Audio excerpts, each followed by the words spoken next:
Las tierras del Imperio aún guardan las cicatrices de una guerra antigua. Una guerra donde los muertos marcharon bajo el estandarte de Vlad von Carstein, el primero y más temido de los condes vampiros de Silvania. Pero aunque Vlad cayó, su legado maldito no fue enterrado con él. En este episodio de las Crónicas de la Torre Blanca hablaremos de la Segunda Guerra de los Condes Vampiro, un nuevo levantamiento de no muertos que azotó al Imperio con una ferocidad incluso mayor que la primera vez. Nuevos herederos de la sangre von Carstein surgieron desde las criptas de Silvania, cada uno reclamando el trono vacío, lo que provocó una sangrienta lucha de poder entre ellos. El Imperio, aún debilitado por guerras pasadas, se enfrentó a una amenaza que lo golpeó desde el exterior y desde sus propias entrañas. La inestabilidad, las traiciones internas y el avance imparable de los muertos pusieron a prueba la resistencia de toda una civilización. Prepárate para adentrarte en una época donde la esperanza pendía de un hilo y la oscuridad amenazaba con devorarlo todo. Porque en el mundo de Warhammer, incluso la muerte puede alzarse para reclamar su derecho.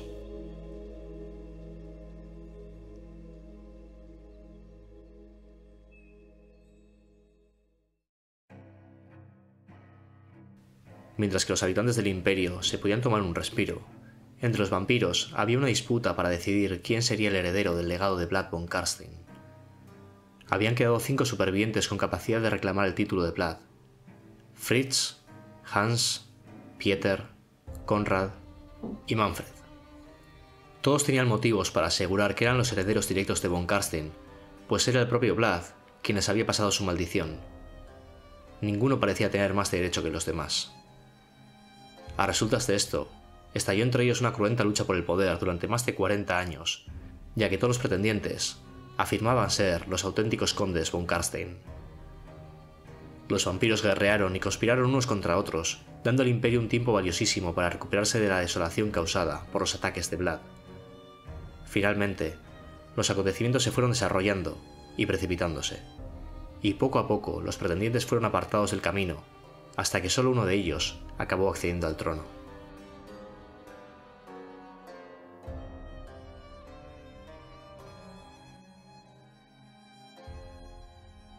Fritz von Carstein fue el primero en caer mientras asediaba la ciudad de Middenheim. Durante uno de los asaltos, el ejército de Middenheim, encabezado por los caballeros del Lobo Blanco, efectuó una salida y se desplegó en abanico por la llanura, para formar una móvil muralla de muerte mientras resonaban sus gritos. Cuando las cornetas sonaron como si fuese un solo aullido corto y violento, los lobos se lanzaron a la carga, con la infantería siguiéndoles de cerca. Chocaron contra los muertos a pleno galope glorioso, desbaratando sus filas y partiendo los huesos de los muertos con las cabezas de hierro de sus martillos de guerra.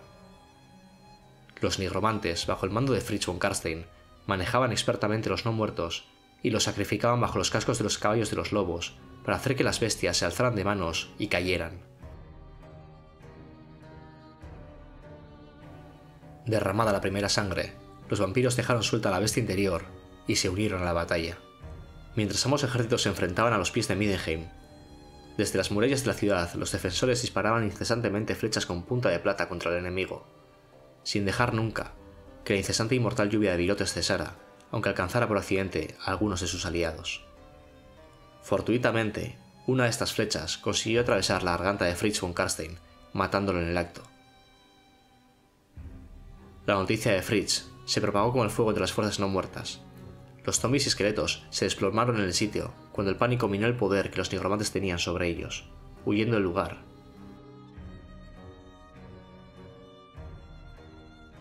Y al verse superados numéricamente, los vampiros supervivientes también abandonaron el campo de batalla. El cadáver de Fritz fue descuartizado y su corazón arrancado del pecho.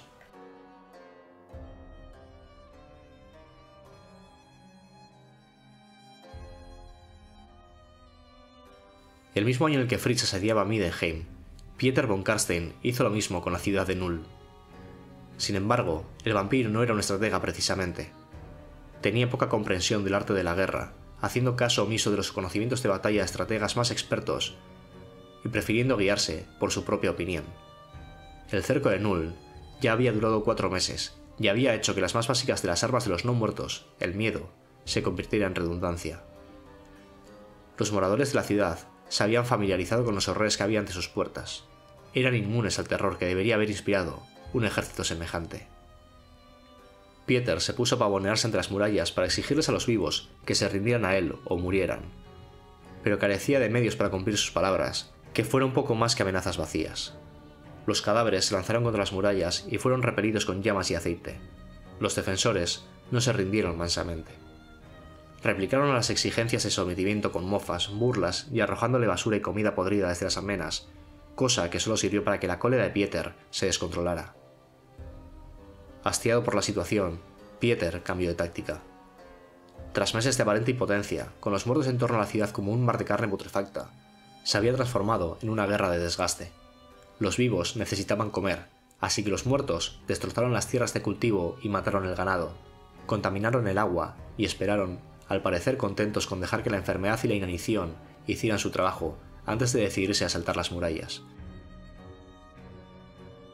Llegado el momento, bajo amenazas, Pieter obligó a sus nigromantes a usar hasta la última gota de su poder mágico para levantar una inmensa horda de cadáveres. Von Karstein dejó sueltas a las bestias y les ordenó a los vampiros que pasaran por encima de las murallas. No tenían escalerillas por las que subir, sino que trepaban por los muertos ambulantes unos sobre otros para construir escaleras con los cuerpos, hasta que llegaron a lo alto en 30 puntos y comenzaron a derribar la muralla, piedra a piedra. La muerte recorrió las calles de la ciudad imperial. En venganza por la pertinaz defensa de los habitantes de Null, los vampiros saquearon la ciudad y generaron una gran matanza entre la población. Daban caza a los habitantes por las callejuelas de la ciudad, alimentándose de ellos sin distinción alguna de edad, sexo y condición, prendiendo fuego a las casas y templos para hacer salir a los vivos de los escondites. Saciados, por fin, tras horas de atracarse, muchos cayeron en una especie de sueño ebrio, tumbados junto a los cadáveres de los que habían desangrado, de tal modo que eran indistinguibles de las víctimas. Satisfecho con el resultado y con su orgullo resarcido, Pieter von Karstein y sus fuerzas se retiraron de Null, aunque varios vampiros fueron empalados a manos de los defensores, aprovechando el momento de sopor en el que se encontraban tras saquear la ciudad.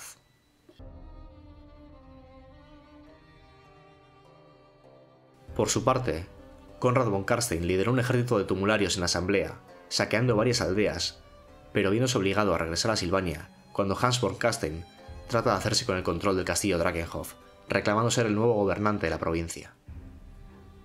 Para recuperar su poder y mostrar su superioridad, Konrad le reta un duelo para ver quién de los dos es más fuerte, y por tanto dejar claro quién merece regir en Drakenhof. Hans era conocido por tener un temperamento impetuoso y ser fácilmente irascible, por lo que se dejó manipular para participar en un combate que no podía ganar. A pesar de la destreza de Hans, las habilidades combativas de Konrad eran superiores a las suyas, por lo que fue abatido por la espada demoníaca de su hermano. Con una rapidez vertiginosa, Konrad decapitó a Hans de un solo tajo, pero no se detuvo allí, sino que después mancilló su cadáver, descuartizándolo trozo a trozo, y después lanzó sus pedazos a las llamas.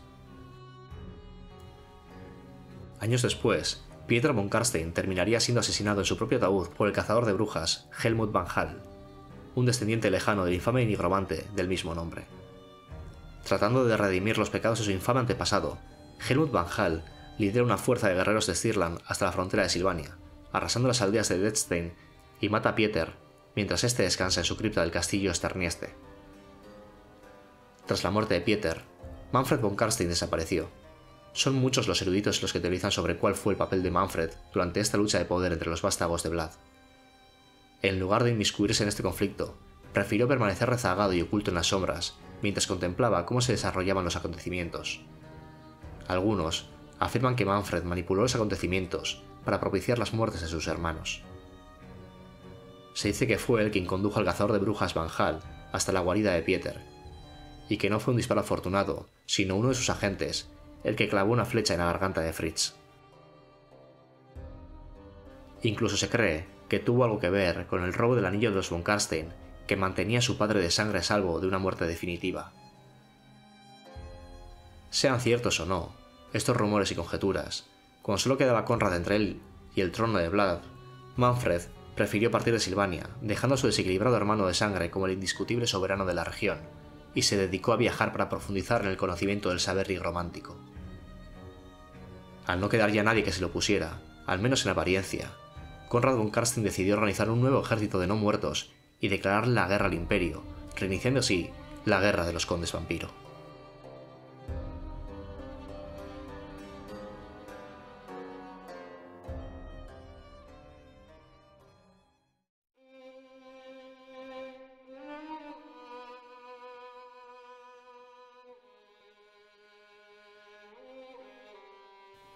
Konrad von Karstein estaba completamente loco, incluso comparándolo con el resto de su familia junta.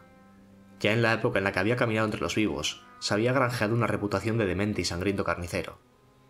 Se le tenía por un individuo extremadamente malvado, despiadado y violento. En cierta ocasión, solo para divertirse, había ordenado a sus ballesteros que usaran como blancos para practicar puntería a todos los gatos que pudieran encontrar en sus dominios. En al menos otras 2 ocasiones, ordenó quemar aldeas enteras porque le ofendía el olor de los campesinos que las habitaban. Llevó a su propia madre a juicio, acusada de haberle dado a luz sin su consentimiento, y encontrándola culpable de dicho cargo, la encerró y tapió en una torre. Todas estas locuras las cometió en vida, y la posterior adquisición del poder y longevidad propias de un vampiro no hizo sino empeorar su ya de por sí deformada visión de la realidad. Su reino de terror duró casi un siglo, y su nombre es aún actualmente utilizado para asustar a los niños.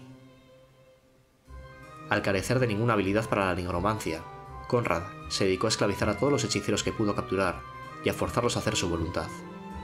Pronto, estuvo al frente de un enorme ejército que asoló a lo largo y ancho de todas las tierras del Imperio, con la diferencia de que mientras que Vlad solía ofrecer a sus oponentes la opción de elegir entre la vida y la muerte, Konrad solo les permitía elegir entre una muerte rápida o una muerte lenta y dolorosa.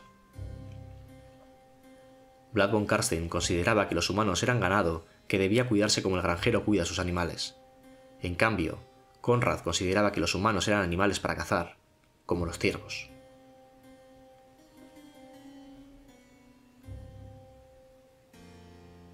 Las ambiciones de Konrad palidecían en comparación con las de Vlad, pues él no buscaba coronarse como emperador vampiro, sino simplemente sumergirse en un estado permanente de masacre y barbarie.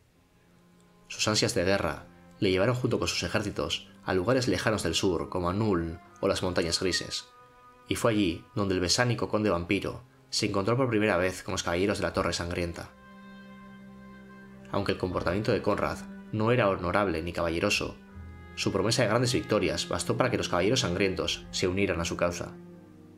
Con ellos a la vanguardia de sus fuerzas, Konrad derrotó a todos los enemigos que le hicieron frente, pese a sus frecuentes estallidos de histeria y los graves errores tácticos que cometía una y otra vez. Pues nadie podía resistirse al poder en bruto de las huestes de Konrad, que ya se había ganado el apodo del Conde Sanguinario y la Bestia, títulos bastante apropiados para este asesino enloquecido. En Kleibersdorf, Konrad se enfrentó contra el ejército de Averland, cuyos arqueros y máquinas de guerra se cobraron un alto precio entre las tropas del ejército silvano. Sin embargo, Konrad suplicó y amenazó a sus nigromantes cautivos para que siguiesen haciendo avanzar a su ejército, llegando a ofrecerles poder y riquezas hasta que accedieron y combinaron su saber mágico para liberar sobre las fuerzas de Averland un viento cataclísmico en forma de terribles garras etéreas que parecían clavarse en el alma de los soldados imperiales, arrebatándoles la fuerza vital. El pánico empezó a extenderse a medida que la antinatural Galerna mataba a más y más hombres. En un raro lapso de lucidez, Konrad vio que aquella era su oportunidad y lanzó el ataque a sus caballeros sangrientos y a su guardia de Drakenhof. Viéndose asolado a la vez por terrores insustanciales y por la carga de vampiros enfundados en armadura completa, el ejército de Averland se desmoralizó por completo y huyó. Konrad persiguió a los supervivientes durante 5 días, dando caza y matando hasta el último de ellos.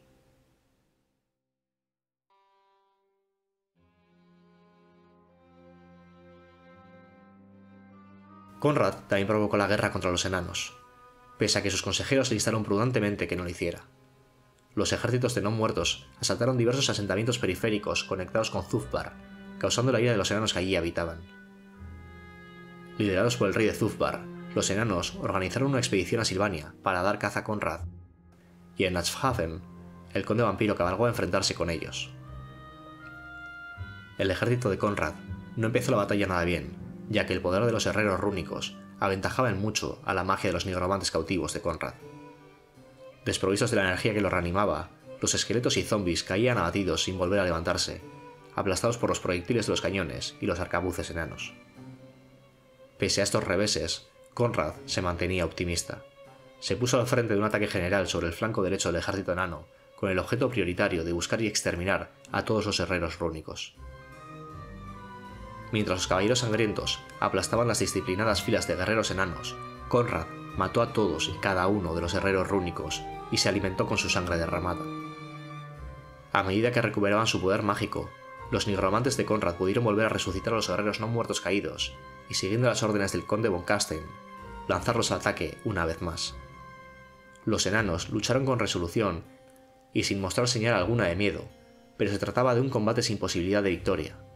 El rey enano desafió a Conrad en combate singular, pero el conde sangriento envió en su lugar a Walla Harkon, el gran maestre de los caballeros del dragón sangriento. Harkon mató al rey enano tras un cruento duelo, tras lo cual se dio un festín allí mismo con la sangre real de su enemigo muerto.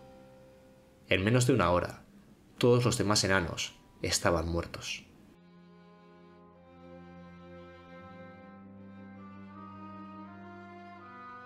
Conrad era tan depravado que obligó a los 3 pretendientes al trono imperial a unir sus fuerzas contra él.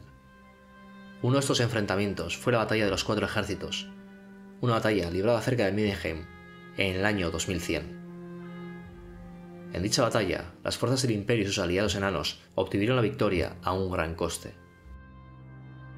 Esta batalla es famosa por el infame acto de traición en el que Ludwig, el hijo de Ludwig, el defensor de Altdorf en la primera guerra de los condes vampiro, y Otilia IV de Talabeclan, pues ambos ordenaron asesinar al otro durante el combate. Como hemos comentado previamente, para poder hacerle frente, los tres pretendientes al trono imperial decidieron aliarse. De esta manera, Ludwig de Reikland, hijo y sucesor de Ludwig, el defensor de Altdorf, Otilia IV de Talabeclan y Helmut de Marienburgo decidieron dejar a un lado sus diferencias y unieron fuerzas contra él. Además, contaron con la ayuda de un poderoso contingente enano formado por tropas procedentes de Karak Raziak, Karak Kadrin, Karak Hirn, Karak Nor y Zufbar, que buscaban vengarse de las depravaciones del conde vampiro contra sus territorios y fortalezas. Sin embargo, a pesar de la alianza, las rivalidades y disensiones se habían propagado entre los pretendientes, provocando que las fuerzas imperiales estuvieran en completo desorden. Había historias de amargos conflictos interiores, pues tanto Ludwig como Otilia reclamaban el derecho de comandar el ejército. Helmut de Marienburgo, por otro lado, se esforzaba por aconsejar paciencia y cooperación y argumentaba que, de hecho, cada uno de ellos debería ser comandante de su propio ejército en un grandioso ejército de iguales. Los otros dos lo hicieron callar a gritos y lo tacharon de necio idealista. Así pues, los tres se declararon a sí mismos señores y comandantes de los 4 ejércitos y se retiraron a discutir las tácticas con sus propios hombres, sin hacer caso de los emisarios enviados por los otros campamentos. En lugar de cooperar, estaban separando los ejércitos, dando órdenes contradictorias, preparando contingencias divergentes y esperando un apoyo inexistente. Bajo estas divisiones se produjo la batalla de los 4 ejércitos en el año 2100, un choque de tropas que tuvo lugar a las afueras de Middenheim. Un choque en la que nadie logró una victoria clara, aunque podía haber acabado en un completo desastre si no fuera porque los enanos habían invertido el curso de la misma cuando los martilladores y rompehierros habían cargado desde las colinas bajas y habían acometido los huesos y cadáveres manchados de líquenes de que los nigromantes de von Carstein hacían avanzar por el campo de muerte. Los muertos abandonaron el campo solo cuando el comandante enano ordenó que la totalidad de las máquinas de guerra de los ingenieros entraran en la lucha. Las máquinas de guerra eran enormes carruajes equipados con lanzavirotes y lanzallamas que escupían un cóctel de fuego líquido, flanqueadas por artillería y cañones órgano, que dispararon metralla de plata que quemaba a los muertos cuando les penetraba en la carne. Las balistas lanzaban frágiles garrafas de agua bendita hacia las primeras líneas de los no muertos y enormes piedras que atravesaban las filas de esqueletos. Ante este castigo, las legiones de los no muertos se vieron obligados a retirarse. Durante las pocas horas siguientes, se produjeron ataques de varios pequeños grupos relativamente ineficaces, que fueron rechazados por los vivos, aunque se hizo evidente el desorden en que se encontraban.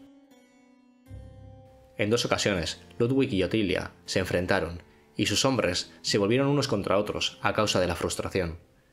El conde de la sangre estaba calibrando su temple, midiendo la eficacia de su respuesta. Los vivos ya estaban en desorden tras unos pocos días durante los que habían intentado coexistir. Se miraban unos a otros a cada instante.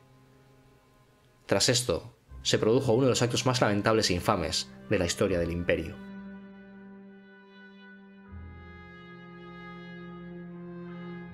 Hartos de que su principal rival político interfiriera con sus planes, Ludwig y Otilia IV ordenaron de forma simultánea el asesinato del otro durante la contienda. Después de todo, un campo de batalla parece el lugar ideal para clavarle a alguien una daga por la espalda. Ludwig había ordenado la muerte de Otilia con la esperanza de convertirse en legítimo jefe de los ejércitos de los vivos, y al mismo tiempo, Otilia les había pagado una buena suma a unos asesinos para que acabaran con Ludwig, al que consideraba solo una espina clavada en un costado. Primero se encontró el cadáver de Otilia, a la que habían degollado mientras dormía en su pabellón. El chambelán la había encontrado en una cama de sábanas empapadas de sangre. Al anciano lo había despertado el ruido de la lucha interior del pabellón. Los desalmados no habían escapado de la justicia. Uno terminó muerto mientras escapaba, y el otro fue capturado por una patrulla con la sangre de Otilia todavía en las manos. Fue ejecutado ese mismo día, después de que confesara sus pecados y nombrara a quien le había pagado. Los de Talavane declararon que el asesinato era un vil acto de cobardía, pero a pesar de eso, había rumores contrarios en algunos sectores que decían que era un golpe genial y que habría requerido un gran valor por parte de Ludwig, ya que por fin las fuerzas de los 4 ejércitos podían unirse bajo un solo comandante y 2 muertes garantizarían que se salvaran miles de vidas. Hablar de que los beneficios obtenidos eran mayores que los males causados resultaba peligroso. El campamento fue recorrido por las ondas expansivas del suceso. Movidos por el temor de la resurrección, los que eran leales a Otilia descuartizaron su cadáver y lo quemaron, lo que estuvo lejos de ser un funeral adecuado para una emperatriz.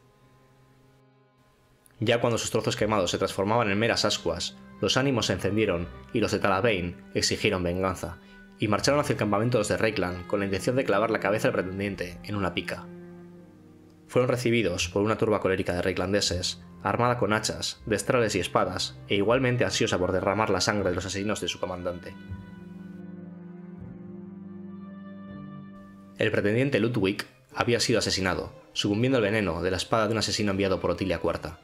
De esta manera, los de Reikland se lanzaron contra los de Talavane para exigir su propia justicia sanguinaria, produciéndose muertes durante los enfrentamientos. En un grotesco giro de los acontecimientos, los enanos y los hombres de Marienburgo se encontraron entre la espada y la pared al intentar mantener la paz y esclarecer la verdad entre tanto ánimo encendido. Ni siquiera la amenaza de extinción logró volver a unir a los ejércitos de los vivos. La incómoda paz había quedado desbaratada. Los 4 ejércitos estaban desintegrándose, y ese fue el momento perfecto para que los muertos se alzaran y atacaran de nuevo, destruyendo la poca resistencia que eran capaces de presentar, matando a decenas de confusos imperiales.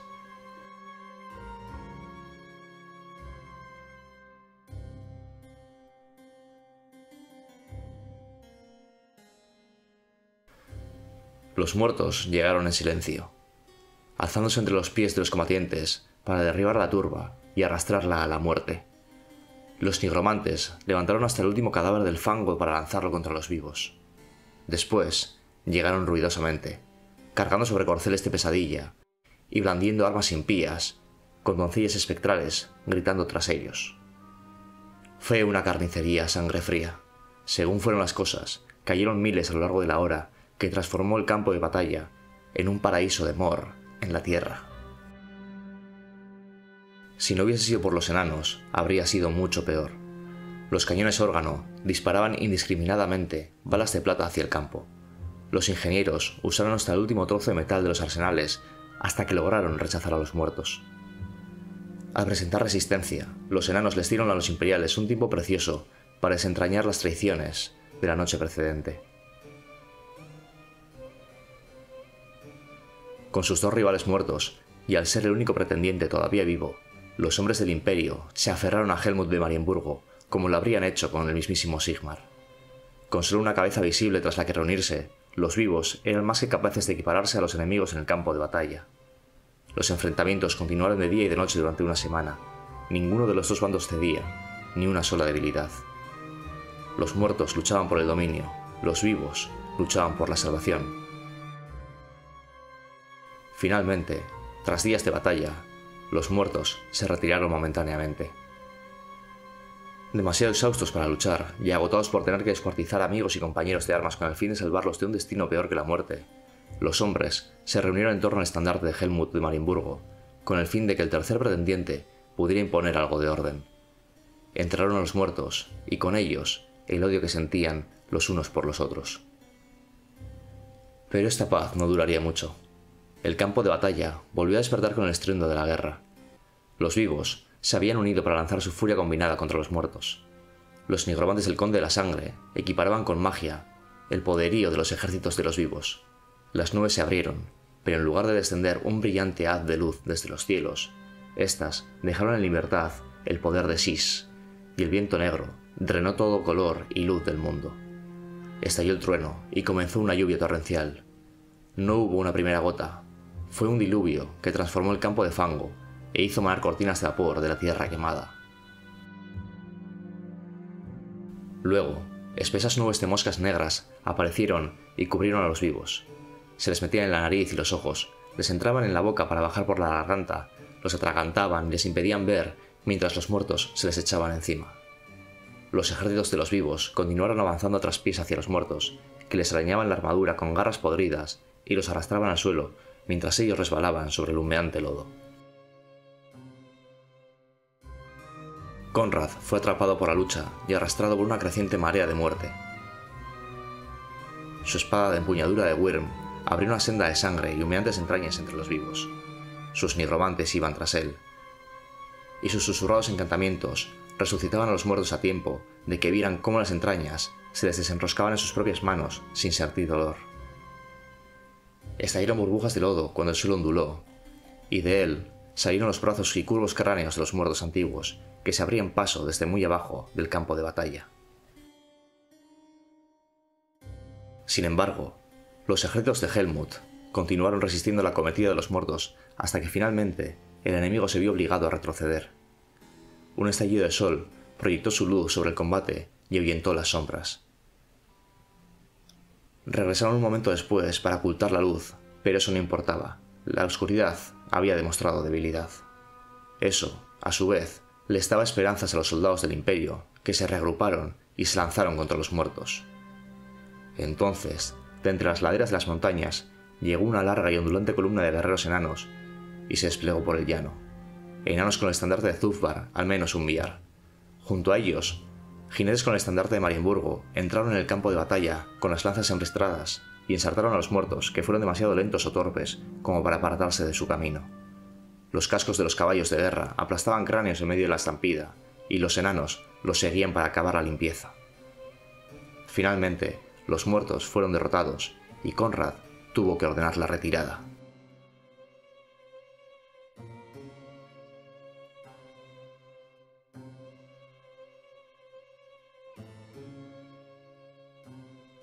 Pero, a pesar del respaldo que estaba acumulando, Helmut empezó a actuar de manera errática, torpe y ausente. A continuación, la piel empezó a caerse a tiras y uno de sus ojos se le desprendió de la cuenca, para horror de los condes allí reunidos. Incluso el propio hijo de Helmut, Helmar, renunció al derecho de su padre a acceder al trono cuando se descubrió que Helmut se había convertido en un zombie bajo el control de Conrad. Al ser desenmascarados, los nigromantes de Conrad huyeron de la escena con el zombie aspirante a emperador. Presa de la ira porque su astuto plan había fallado, Conrad se abrió paso con su ejército desde Aberheim hasta las colinas aullantes, quemando todas las ciudades y aldeas a su paso, y matando a todo aquel con quien se encontró.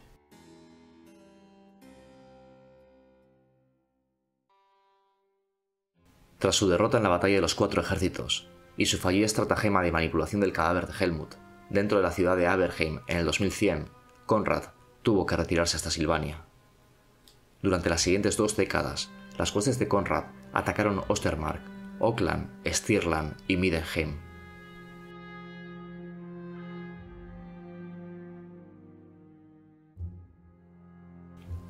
Cuando Conrad se puso al fin al frente de sus tropas, llevó a cabo una serie de impulsivos asaltos contra castillos imperiales en los que la Horda no muerta fue repelida en varias ocasiones, sufriendo graves pérdidas.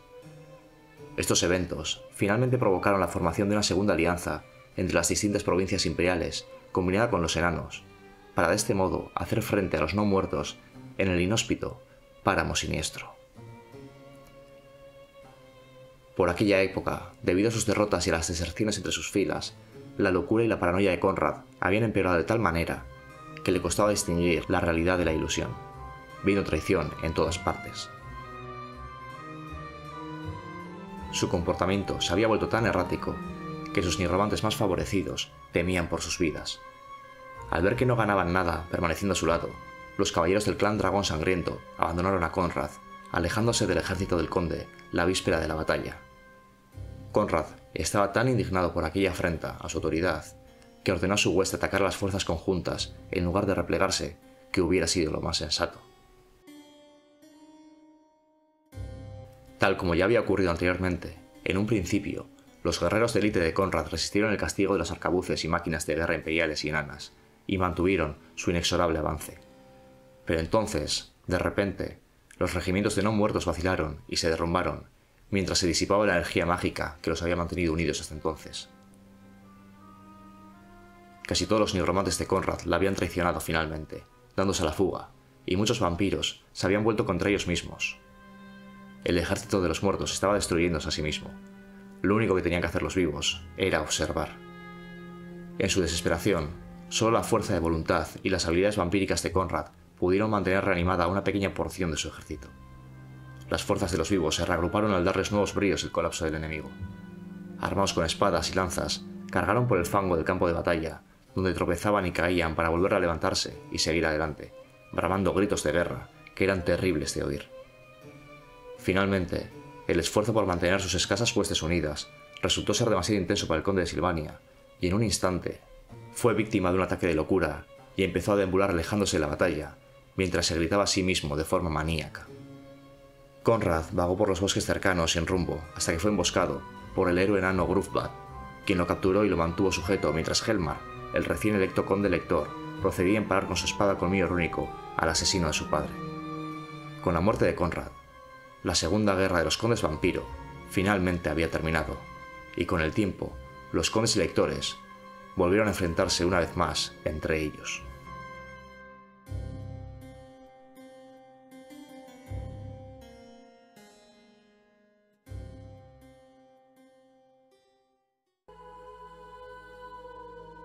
Y así terminó la segunda guerra de los condes vampiro. Una guerra nacida no solo de la ambición, sino también del legado oscuro de Blood von Carstein. Sus herederos, incapaces de unirse, condenaron su propia causa al caos y a la ruina, mientras el imperio, quebrado pero no vencido, logró resistir una vez más. Conrad, con su furia descontrolada, dejó una huella profunda en la historia del viejo mundo. Pero ni el más brutal de los condes vampiro pudo quebrar por completo la voluntad de los vivos. La amenaza de los no muertos no desapareció con el fin de esta guerra, solo cambió de forma, se ocultó entre sombras más densas, porque en el mundo de Warhammer, la muerte nunca es definitiva, solo espera su momento para volver. Esto ha sido la crónica de la segunda guerra de los condes vampiro.